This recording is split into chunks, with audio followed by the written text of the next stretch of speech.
If you can't make such simple choices, I know they might be hard, but if you can't do that for the sake of your child, I'm sorry, but I don't think you should have ever had children. If your child is obese, I can visually see that you have failed as a parent. So I wake in the morning and I step outside and I take a deep breath and I get real high and I scream at the top of my lungs, what's going on? And I say, Ahoy crew members, newcomers, but most importantly my beloved OGs, and welcome to another rambling session. I'm your host Lucy, aka Lucifer, and I'm a former obese girl turned bodybuilder.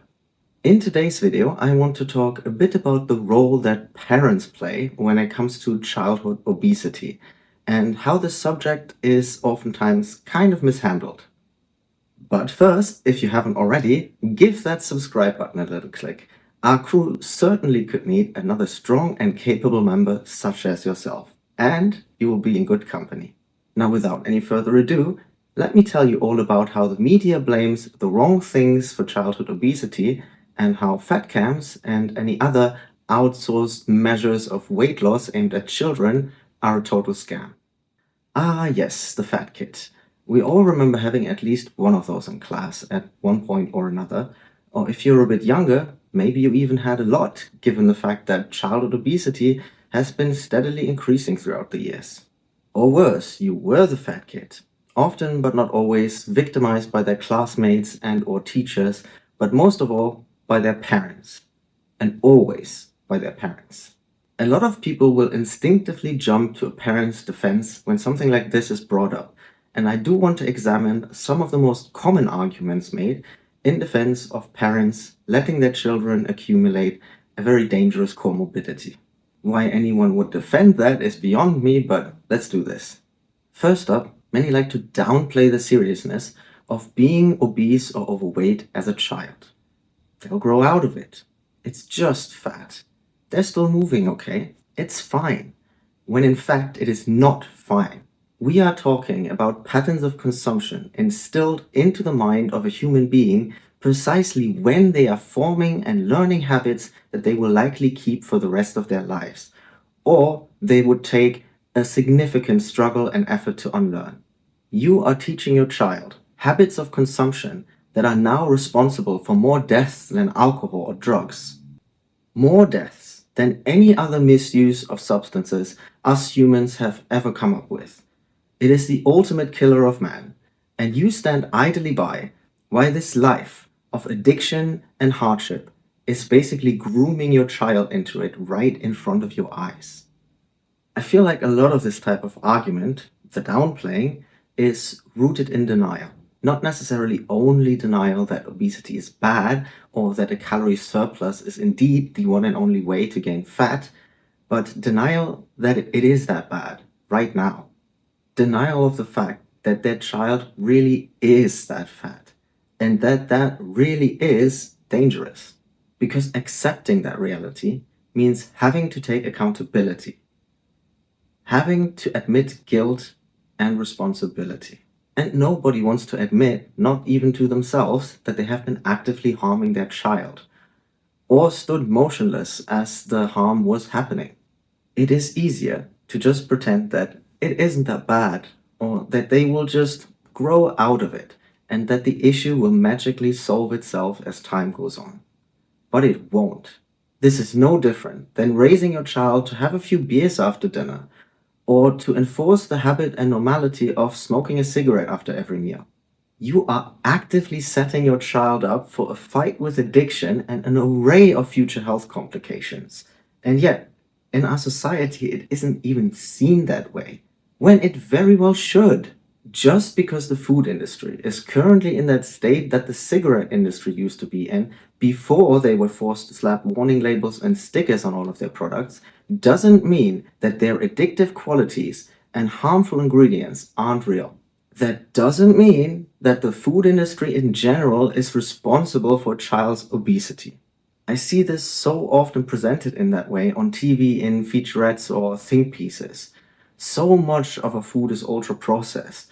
So much of our food is addicting. What can we do? It's not our fault. We are slaves to it. That's the same as blaming any and all alcoholism purely on the existence of beer.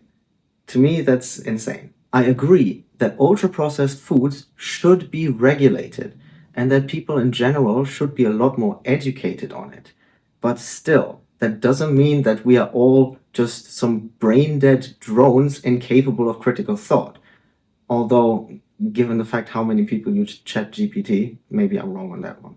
Thing is, a lot of parents know that this type of food is bad, and yet in interviews, I have seen them blame the foods for their family's obesity. My brother in Christ, you are the one bringing the food in the house. You are the one making these poor choices. People will do anything but take actual accountability for their actions. And then there is the whole argument of Whole Foods being expensive.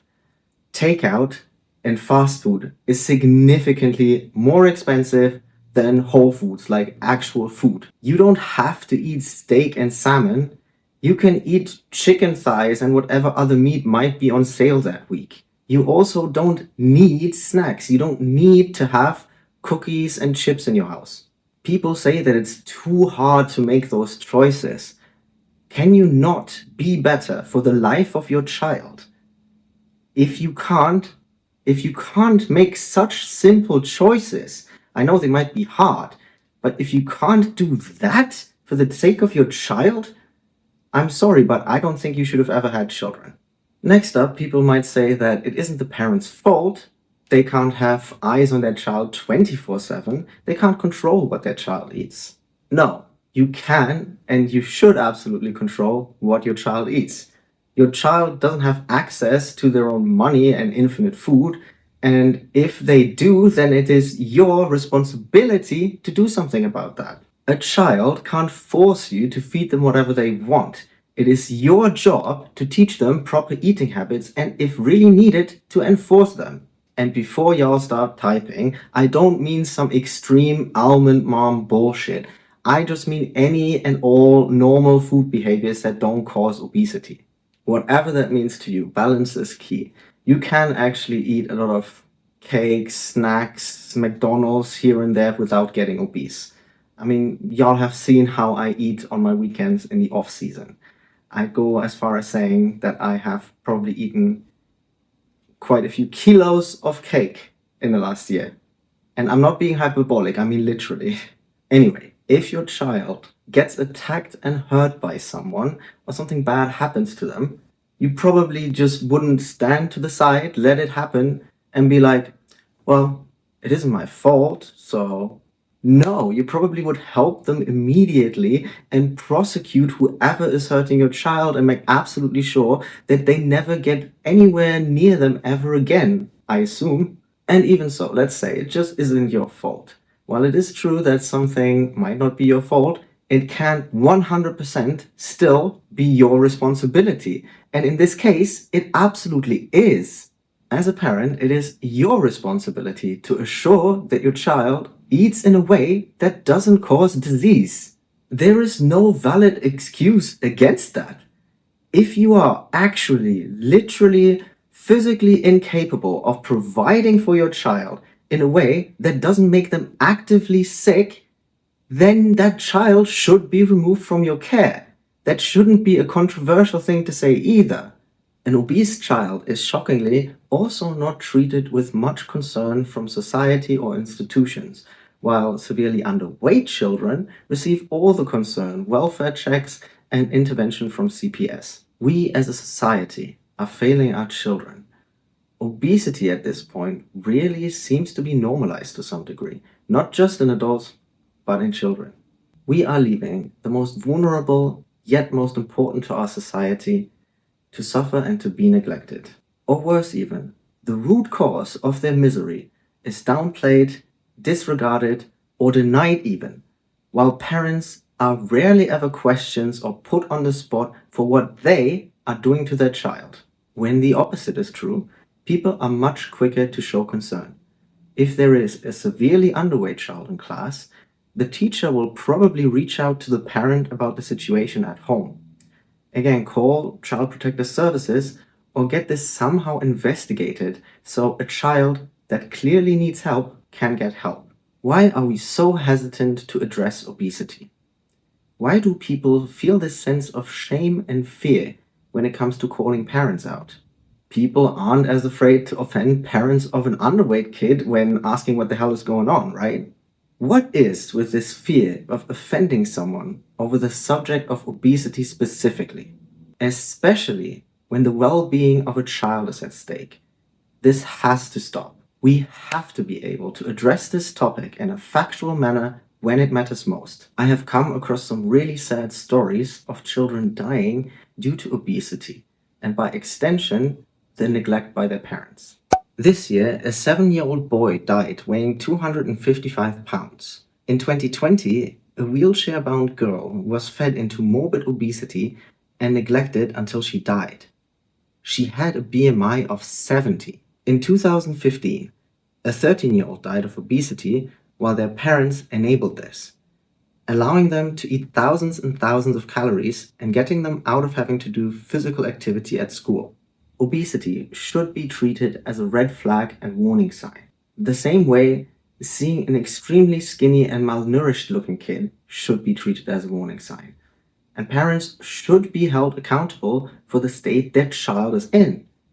I don't think this is controversial to say. It shouldn't be.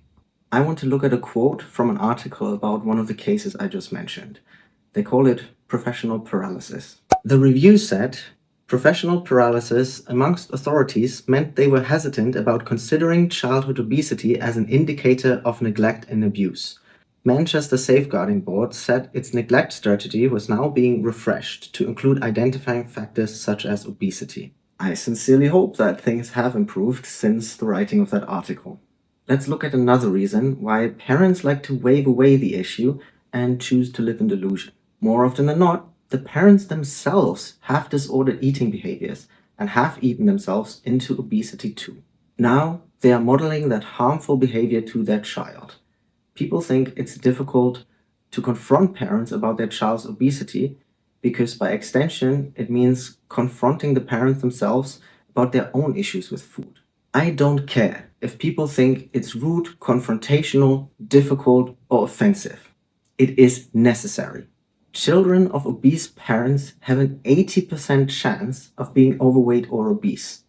This is not due to genetics. This is because children learn how to eat from their parents. The conversation has to start with the parents. Genetics may influence your hunger signaling, but they don't make you fat. I repeat, the only way to gain fat is to be in a caloric surplus. No medication, no genetics, no stress, no bad sleep will make you fat. Increasing your weight because you're holding a little bit more water, maybe, but not gain fat. That is exclusively achieved through overeating. If parents do not address the home environment and therefore their own eating habits and how much and what they are feeding their child, then all the outsourcing of that issue in the world won't fix it.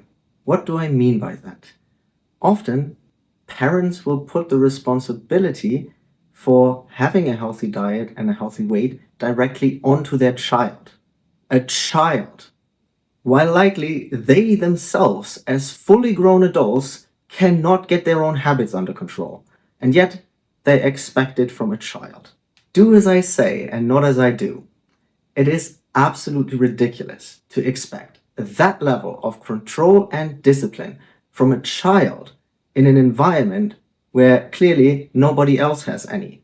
That cannot be the approach, and that is not fair to the child. The judgment, expectation, and pressure you're putting them under because you don't have it in you to solve the problem yourself. A problem that is ultimately your responsibility. A child isn't responsible for themselves yet, you are. Fat camps take advantage of these situations. They're an absolute scourge if you ask me. They will take absurd amounts of cash from parents who have deluded themselves into thinking that they can just throw money at the problem. In reality, they might just be putting their child through hardship and stress for no reason. If they are lucky, at least they make some new friends and get a nice summer camp experience, I guess. But I have no faith that any of that can possibly lead to any sustained form of weight loss. Do you know how long-term sustained weight loss is made? Through lifestyle changes. Your body composition and weight is a result of your daily actions over time.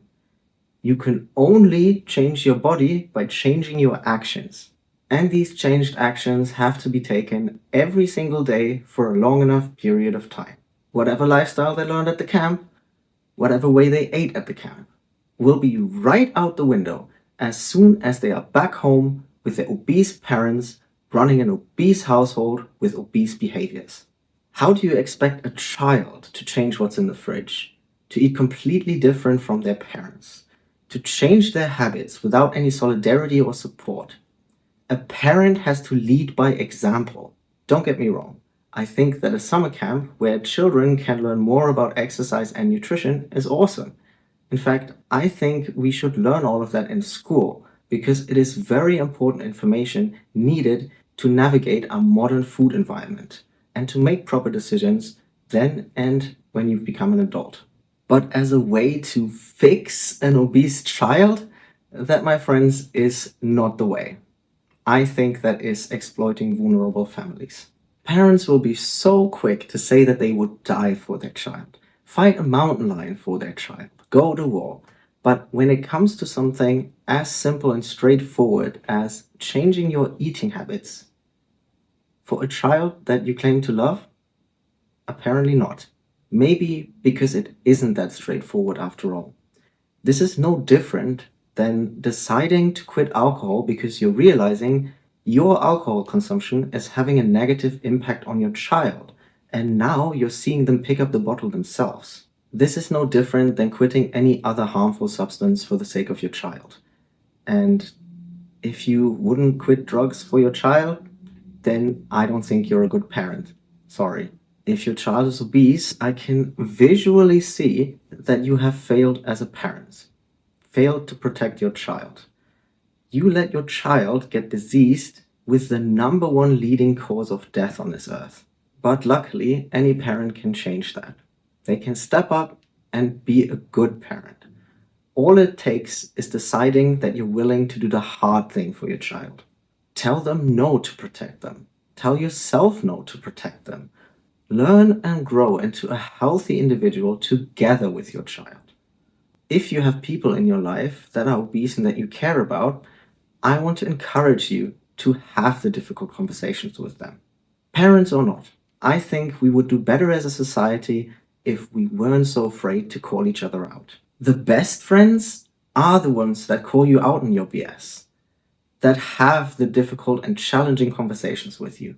I wouldn't be who I am today if it wasn't for the people who weren't afraid to hold a mirror up to my face and ask me if that is really who I want to be. Because often, a lot of us really struggle to see our flaws and our reality from an inside view. I think that will do for today's rambling session, but how about you?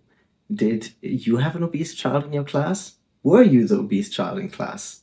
What is a flaw you became aware of and were able to address because a friend called you out? Do you think obesity is a good enough reason to call Child Protective Services on someone? Let me know in the comments below. Also, I want to introduce crew member shoutouts.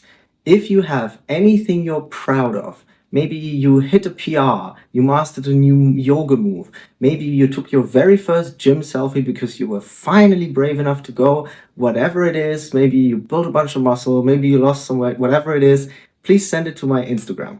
Our first crew member I want to highlight is Sabrina. She went on a weight loss journey and she absolutely crushed it. I mean, her transformation is pretty damn impressive. And she took it all the way to a bodybuilding stage. So, applause for her. But for now, I gotta love you and leave you. And I'll see you in the next video. Bye bye.